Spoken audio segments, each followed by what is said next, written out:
Est-ce que vous savez pourquoi j'ai dit moi et ma maison nous voulons être sauvés par toi? Quelqu'un m'a dit le salut est personnel. Mais écoutez, il y a le sein d'Abraham parce qu'Abraham a accepté Dieu. Et il a fait une alliance avec Dieu. Quand la Bible dit toi et ta famille serez sauvés, ça veut dire que quand toi tu acceptes le Seigneur Jésus, on ne parle pas de ta famille au sens large, on parle de ta maison. C'est-à-dire ce que toi tu vas engendrer. Parce que logiquement, étant chrétien, tu engendres des enfants de Dieu. Maintenant tu dois éduquer ces enfants-là à grandir et à rester attachés au chemin que tu as suivi. Ils peuvent décider de sortir de ton alliance et bâtir des alliances avec les ténèbres. Mais quand ils grandissent dans l'alliance que toi tu as choisie, ils naissent chrétiens, ils grandissent chrétiens. Alors pourquoi la Bible dit, enseigne l'enfant selon les voies qu'il doit suivre. Quand il grandira, il ne s'en détournera pas. Tu dois mettre des chrétiens au monde. Ça veut dire quoi? Dans leur éducation, depuis tout petit, tu leur apprends la vie chrétienne. Tu leur apprends Jésus. Tu leur apprends le sacrifice. Tu tues le Père Noël dans leur vie. C'est un gars qu'il faut poignarder. Donne un amen.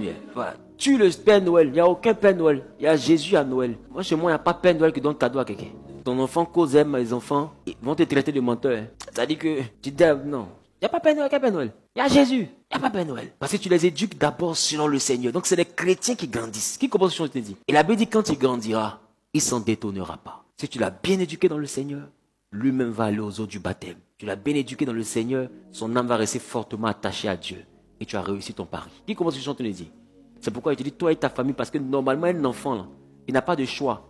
Un enfant, il a une éducation. Et la Bible doit faire partie de son manuel d'éducation. Donc il doit grandir chrétien. Il doit parler chrétien. Il doit se comporter conformément à la chrétienté. Il doit avoir dans son éducation un module qu'on appelle crainte de Dieu. Il doit comprendre que s'il ne vole pas, là, c'est pas parce qu'il a peur de maman seulement. Il ne vole pas parce que maman peut le punir. Mais Dieu par-dessus tout le voit. Qui commence ce que je te dis? Quand l'enfant grandit dans cet environnement, il grandit avec la crainte de Dieu. Donc il grandit chrétien. C'est pourquoi je vous dis toi et ta maison. Parce que nos parents, ceux qui étaient dans des trucs compliqués, ceux dans quoi ils étaient là, c'est ce qu'ils nous ont montré quand on est né. Point. Donc on grandit pareil. Si tu as un parent qui n'a que des trucs compliqués à la maison et que c'est en ça il croit, mais c'est ce qui va t'inculquer. Il ne va pas t'inculquer autre chose.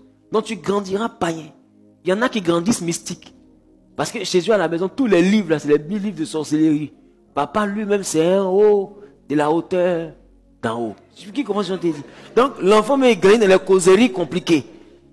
Donc très jeune, il est initié sans être dans une confrérie quelconque. Mais il est déjà initié parce que son intelligence est déjà formatée pour comprendre ces choses. Qui commence à te dire. Donc il grandit mystique. Il naît mystique. Je ne sais pas si quelqu'un comprend ce que je dis. Mais nous, nos enfants doivent naître chrétiens. Ils ne doivent pas avoir le choix quand ils sont petits. Ils doivent regarder les choses qui tirent vers la chrétienté.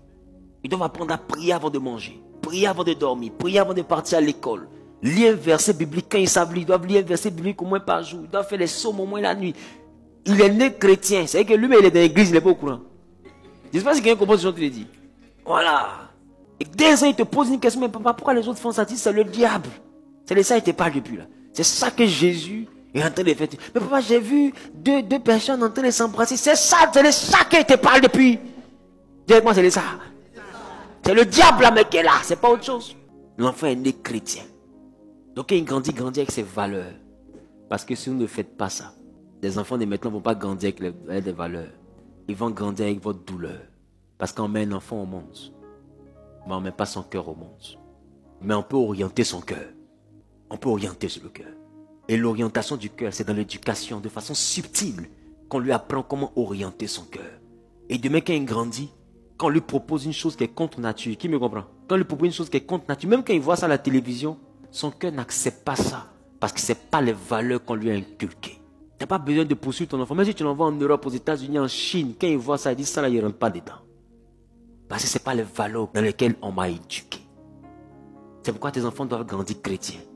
Tu parles à quelqu'un? Ne les laisse pas à la maison. Et même quand tu les laisses à la maison, sois le pasteur de maison. Aujourd'hui, on arrive au niveau où chacun doit être pasteur de son enfant. Il ne faut pas être seulement le papa. Sois le pasteur. Sois la prophétesse de tes enfants. Ne fais pas que prier pour eux. Enseigne la Bible. C'est important. Et ça, c'est vraiment un appel que je lance à tous les parents. Parce qu'aujourd'hui, Satan s'est invité dans nos télés. Et nos enfants sont devant les télés. Satan s'est invité dans YouTube. Et nos enfants, aujourd'hui, c'est la génération 2.0, la génération YouTube. Satan s'est invité dans les dessins animés. Donc, il n'y a même pas un endroit où il laisse nos enfants tranquilles. On a intérêt à ne pas être infidèles. On doit devenir des pasteurs ambulants. Tu dois être capable d'enseigner les fondements à tes enfants. C'est pour tout ça que j'ai ouvert l'école des disciples. C'est gratuit. La première session, c'est à 7h30. La prochaine rentrée scolaire, c'est la première semaine du mois d'octobre. Tu peux t'inscrire, c'est gratuit. Et tu vas apprendre les bases. Ces bases-là, ce n'est pas seulement pour toi. Des fois, c'est les choses que tu connais, mais avec la pédagogie qu'on va te donner, là, tu sauras comment inculquer ça dans ton éducation. Et puis tu sauras même comment commencer à expliquer ça à tes enfants. Tu vas leur expliquer c'est quoi la nouvelle naissance. Avec des versets bibliques. Ils pourront lire, ils pourront méditer. Ils doivent apprendre géographie. Mais ce que tu as enseigné aussi là, ils doivent apprendre ça par cœur. Et samedi soir, ils vont réciter. Leur goûter, ça dépend de ça. Qui comprend ce qu'ils sont en train de dire? Voilà, ça dépend de ça. De la même manière qu'aller en classe supérieure dépend de ce qu'ils vont étudier du lundi au vendredi. C'est comme ça ce qu'ils vont mener à 16h. Dépend des versets bibliques qu'ils vont bosser, qu'ils vont venir réciter. Et le cours que tu leur as donné. C'est pas compliqué. Voilà. Et un peu jusqu'à... Ton enfant, quand il causait à ses amis, et il va dire à ses amis, il est écrit dans le livre de... Tu as gagné. Qui comprend ce que je suis en train de dire? Parce qu'il grandit avec il est écrit. Dis à ton voisin, deviens pasteur. Dis voisin, deviens pasteur.